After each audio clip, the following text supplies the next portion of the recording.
Welcome to Jewish Boy Calls His Mother. I am your host, Sadia.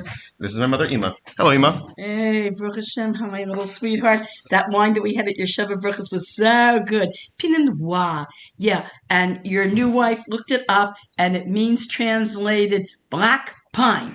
Black Pine. Interesting. Yes. Yeah, the wedding with Baruch Hashem was really nice. I really had a good time. I accidentally smashed the glass a little too early. I was supposed to wait for the whole song of Im Eshkachech to be finished.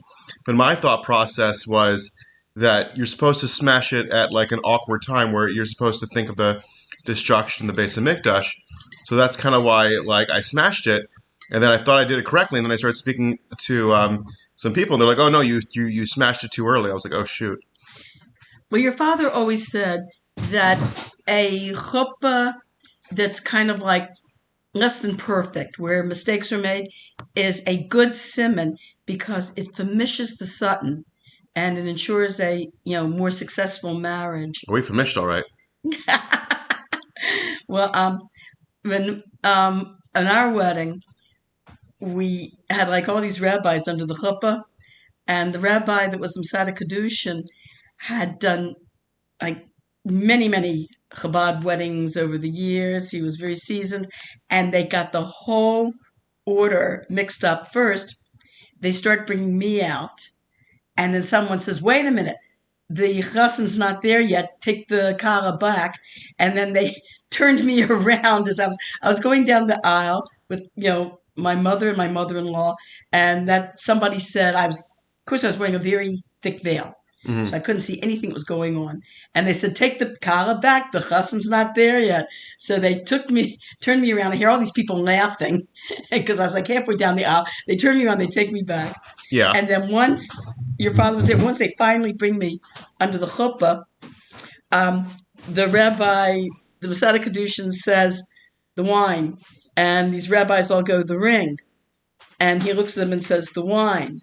And they go, the ring. And then someone says, the Rebbe's letter. Oh, yeah, that's right, the Rebbe's letter. And so they read the Rebbe's letter. Then again, they go through the wine, the ring, the wine, the ring, the kasuba. Oh, yeah, that's right, the kasuba. And they read the kasuba. So finally, we did get it all together. But the interesting thing about the singing of Im Eshkachech Yerushalayim, that is a relatively very recent minhag. That was not done in my day. And I remember your oldest sister, it was not done in her chasana either. It was done as far as our family goes. It was done for the first time by your second to oldest sister. Mm-hmm. And at that time, your youngest sister, Shterny, was 6 years old and had a very, very beautiful voice. And I've had experience as a voice teacher. So Franny wanted her to sing Im Eshkachech Yerushalayim. So I trained her I took a spoon to get her used to the idea of singing into a microphone. And I showed her how to stand and how to breathe. And I worked with her.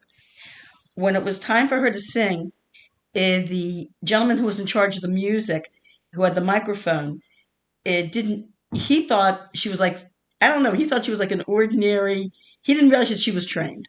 He thought she was just some little kid, whatever, with a cute little voice, whatever. So he starts to sing along with her, and she says out loud, give me the mic. And she takes the mic right out of his hand, and he jumps back and shocked, like he's shocked, and she sings right into the mic. Beautiful, lovely little trained voice. People were really impressed. So somebody said to me, what was one of the things that was so impressive by that chuppah? She said the Masada Kedushin was, I think, Rabbi Fulda at the time, who was a survivor of the Holocaust. Mm-hmm. I don't know how old he was. I think he might have been in his early 70s, something like that. And she says, here the chuppah begins with an elderly man who's a Holocaust survivor. And what does it end with? It ends with a little kid singing Im Eshkachech Yerushalayim, kind of a simon of, look what we've been through, and that Am Yisrael Chai. That we are going to go, we do go on. Yeah, well, I was reading in the news recently that Israel just approved of prayer on the Temple Mount for Jews. That is amazing. They just Baruch approved it. Hashem. Yeah, thank God. That's good to hear. About time they saw the light. Jeez. Yeah, Uh, tell the rest of the world to go take a hike. We do what's best for us. you know what? Because no one else cares, to be honest. Well, it's not that no one else. Yeah, fuck it, whatever. And watch your language on the Sorry. podcast. Yes, yes, Family yes. show. Remember family It's a show. family show. Yes. So what about during the 7 days of not talking? I know for me and Ruthie, I like the fact that we were very strict on that, and like we didn't talk. We communicated with other people. Of course, it builds up a lot of anticipation. I made sure I didn't like see her until the right moment. What about with you and Tati? It turned out that I was in New York, he was in Baltimore, and the last time we were able to see each other was 2 weeks before the Chasana. Oh wow. So I was really, well, I think a lot of our Jewish practices are purposely made to, how can I say it, make life more exciting, Yeah. to heighten sensitivities. To enhance, I think. Yeah, exactly. I mean, if you don't see each other like 1 to 2 weeks before the wedding, you are so excited. You are so, you know, you can't wait to get married and be with each other. And I remember, like I said, I was heavily veiled, and so I couldn't see him. And I sensed that he was next to me. They bring me down to the chuppah. So What about I, Kabbalah's Panim? the Kabbalah's Panim, yeah, he came, but I tell you, I was crying to the Kabbalah's Panim. Really? I was very, I was very emotional. I actually started crying and crying and crying. Oh And wow. when he put the veil over me, and when my father blessed me, and when he put the veil over me, for some reason I was just very moved Mm, by the whole thing. that's really interesting. That's it, because emotions don't really run strong in your family.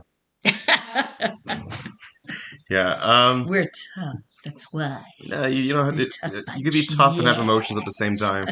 It was like the boomer age where, like, showing your emotions was showing a sign of weakness, which, whatever, it's not. I, I, But I digress. I that's okay. digress. It made us stronger people. Stronger for therapy. Yes, you're right. You're right. It's a stronger reason for therapy, 100%. So let's do it. Let's talk about. Remember, let me get my words Yeah. after drinking all that wine. The Let's talk about weddings. Now, Connie told me about one wedding she went to, which was really hysterical. That evidently the mother did not like the kala, Ooh. and the mother didn't realize that the microphone was on under the chuppah, and you could hear the mother as the chassan was being brought to was as the kala was starting to walk around the chassan. The mother started to go, Yossi, don't do this. Yossi, come away with me now. Yossi, don't do this. Oh And the father God. goes, shh, shh, shh. Oh my God. If that's the most embarrassing thing ever. Oh my God. Jeez. Have you ever been to any weddings where there's been like any Yeah, there was a train family? wreck. Well, not family. There was a train wreck situation where I was at, I think it was Pesci's wedding. I was giving a speech, and I was trying to give it. It's trying to like explain that don't think that just because you're a man, or don't think just because you're a woman, you have to do one thing or another in a relationship. That like you have to understand that you are two people coming together, and that as two people coming together, you have to understand that it's not like, oh, well, I do the dishes and well, I sweep the floor. No, everybody does chips in the way they can, and treat each other equally, and talk about like equal rights. Turns out the way I said it at the at the wedding, it sounded like I was talking about gay rights and the importance of people coming together, and that it doesn't matter if you're a man or woman, you can still love each other. And my No. husband ran up to me and said, "If you continue talking, I'm leaving right now." I'm like, "Oh shit! All right, fine, sorry, my bad. Okay, I'll stop. I'll stop." To make matters worse, we had quite a few gay and lesbian couples there. Yeah, well, they come up to Yeah, me. They really commended me. They thanked me for everything, and I'm like, "All right, sure, I'll take it." right. I said, "Sure, thank you. You're welcome. No problem. Of course, yes, anything for the cause." Um, And that's really, I think we've all been in that position where we said something that was taken the wrong way, yeah, that we did not mean at all. I think also I think another wedding I went to. I was talking to my friend. We were just laughing. We were just cracking up, just laughing at the wedding. And this guy was like shushing us the whole time, like shush, noob, shh, quiet. Like we're at a wedding, like we're supposed to be happy. Like what's your problem? But whatever. That's something I can say that happened. Another wedding I went to, I was young. I was in my 20s, early 20s, like 21 or something like that. And like I drank so much so quickly that I passed out at the beginning and didn't leave. I didn't wake woke up until everyone had to leave. Oh It was such a. I no. look back, I'm like, it was such a waste of money, waste of alcohol. Ah, This was a wedding all the no. way in Montreal, Uh-huh. in Canada, and I went to Crown Heights. And the Crown Heights, we went and it took a van all the way up to up to I think it is Montreal. You went to Montreal, Uh-huh. and then we went to the wedding spot, and then it was a beautiful wedding. And I was just so drunk, and it was just so Oh stupid. no. It was so stupid just getting hammered for like no reason whatsoever. It Hey. was such a waste. Well, you learned your lesson. Yeah, I That did. I did. I learned my lesson majorly. We're like, after that, I didn't really get that drunk. I remember in Crown Heights, um, some of the tacky situations we had was we would like had friends who were Bali Chuva, and you know, some parents were okay with it, love their kids, it's okay, they want to become from fine. But there were some parents at that time, this is the 1970s, that were like, you might say, virulently anti religious. I mean, families where one sibling married a non Jew and the parents went to that wedding and danced and were happy. And then when their other child became from and married a Jewish person and had a from wedding, they disowned them. Wow. Yep, I had some friends like that, and we had some couples where everybody like basically tried pitched in to make the well. There was this one girl who her parents swore they would come to the wedding, but they weren't going to give her penny one. The community got together and did a Hafnasas Kala thing and made a beautiful wedding for her. And the photography, what happened was someone found a photographer from France who wanted to do a documentary on Hasidic weddings in Crown Heights, used well as one of the basically Hasidic weddings. Yeah. And this movie producer was willing to actually film the wedding, video the wedding for free, and give her a copy of it Nice. as part of his research. So I think kind of thing. I think it was a Scandinavian come to think. Like, yeah, I used to. There were all these Scandinavian guys with like these big, tall, blonde guys. I Go think on. Norwegian or whatever. So when her parents came there and saw how the community came out for her, they had harata, and they managed. They did. They after the wedding, they gave her a nice amount of money to Ah. get started. When they said they were really impressed. It almost made them feel ashamed of themselves Yeah. to see how the community picked up the ball and ran with it. Another really interesting wedding I went to was at the Morristown Yeshiva. There was a girl from Machon Chana who was a Gioris, Hmm. and she had no money. Her parents were nice people, but they did for her what they could, but they didn't have a lot of money. Even though they weren't Jewish, they really, it's amazing. They were very supportive of her. Hmm. They were very supportive of the fact that she converted to Judaism. Very loving parents, fine, this is what you want. And so what the boys did at the Morristown Yeshiva was they put together a wedding for them it was one of the most touching, most wonderful weddings I've ever been to. There was the boys that could play instruments got together and made their own band and practiced and practiced. They made it like this, one had played guitar, another played this, whatever. They got together and made their own band. For the centerpieces, Morristown at that time, I don't know what the community is now, but it was like in the middle of the woods, you might say. Yeah. So the boys went out and picked wildflowers and made little bouquets. Oh, For cool. centerpieces, they made their own centerpiece with these little wildflower bouquets. Yeah. And she was able to afford, they got like this, it was just chicken and it was made very cheaply. It was chicken and coleslaw and the boys at Morristown baked some cakes. They had a little bit of cakes and some soda, but they had to do as cheaply as possible. And the guys pitched in, and like I said, this was just such a touching wedding that the way that the boys in the yeshiva put it together for them. What about you and setting up your wedding? How did that come about? Okay, well, what happened was my parents, I mean, my parents were not opposed. As a matter of fact, my parents were happy that I married your father because your father's parents and my parents knew each other from the old neighborhood, and it was like, wow, it's like every parent's dream come true that my kid is marrying somebody that we know their family, they know our family, and we all go to the same shul, and we're all part of the same community, and so they were happy that I was marrying your father, and your father's family was happy I was marrying him.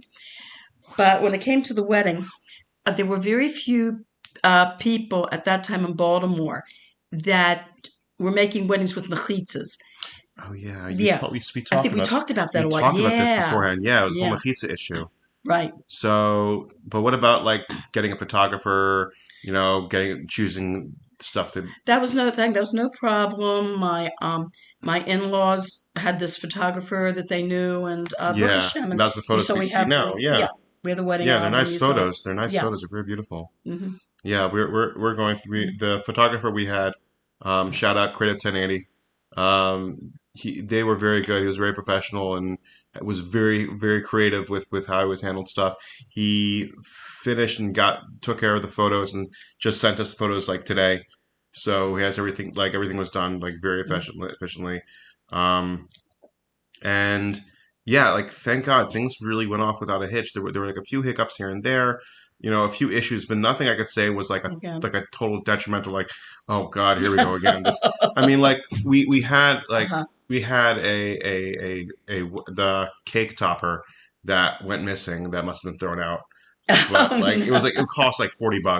Oh But it no. is what it Oh is. Like we couldn't find it. We looked my for it God. after the wedding, What's and a cake topper? it's on top of the cake. They The a bride and groom, the Mr. and Mr. Miss. The bride and Yeah, groom. we didn't do that. We Uh did huh. Mr. and Mrs. Angster, which was really nice. Oh. But we have photos of it. Uh huh. In my opinion, you have photos, you're good. You don't need to have. I'm totally against hoarding and holding on to stuff. Like we can throw everything out, but as long as you have photos, photos are very important, and that's what I was really I liked focused on. your dessert was very unusual. I like that dessert, very unusual. What the It cookie with was the the ice yeah, cream? it was like that this little half baked chocolate chip cake with ice cream in the middle. Oh yeah, that was dope. That That was tasted delicious. amazing. Ugh. I've never seen that at a wedding. I like it. That was a first Yeah, of the weddings I've been to, and the chocolate chip desserts. cookies. That no, that The, big the the big cookie. cake. Like It was a it was a cake. cookie cake. It was a cookie. It was Yeah, a cookie cake. It with was the ice really cream in the really good. middle. When you're talking, I remember one time in Crown Heights when I was there, and it was the middle of the winter, and this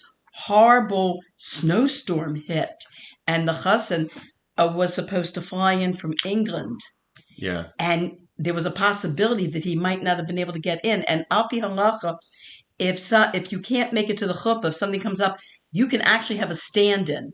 oh wow. Yeah, I mean, you don't do anything marriage-wise, you don't, but you're representing the chassan or the kala. And so, because in case the chuppah, in case the person can't make it and the chuppah has to go on, so you can have a stand-in you know, who basically, so when you come in, you're officially married when you That's come in really already. cool. But thank God, the weather cleared up at the very last minute, and yeah, that he was finally able to come in. That'd be nuts to have a But they were stand-in. really discussing that possibility at the time. It's funny because Yeah. you said 770 in Crown Heights. I was thinking, now I'm like, oh shit, we missed our chance. But I realized logistically it wasn't going to happen. But for us to have photos taken in front of 770, the 770 building we have here in Baltimore, I would love for us to have Well, pictures taken from so that. call your photographer and see if you can Photoshop the 770 facade No, behind no, it. no, no. I think I'll do one better. I think me and Ruthie will just get like a professional photographer for our 1 year right in front of 770 or something like that. I don't know. We'll see. I'll see if she's okay with it. I'll have to ask her. Well, I had a friend who I don't know what happened, but something got fouled up with their pictures, and she and her husband never had an actual picture taken of themselves, just the two of them Mm, at the wedding. So what they did was they got dressed up. And he got dressed up. He, kapata. He always wears a kapata. yeah. But she got a wedding gown and got all dressed up, and they got a photographer, and they had a nice picture taken of themselves, as though it was their wedding day. But of course, it was Yeah. not. They had been married for a couple of weeks, but they went ahead and arranged this. Oh, that's cute. That's cute. All right. Well, thank you everybody for listening. We hope to hear from you soon. Please check out our Facebook group and check out our YouTube page. Thank you so much, guys. Take care. Have a good Shabbos, everybody. All right. Love you, Ma. Love you too, honey.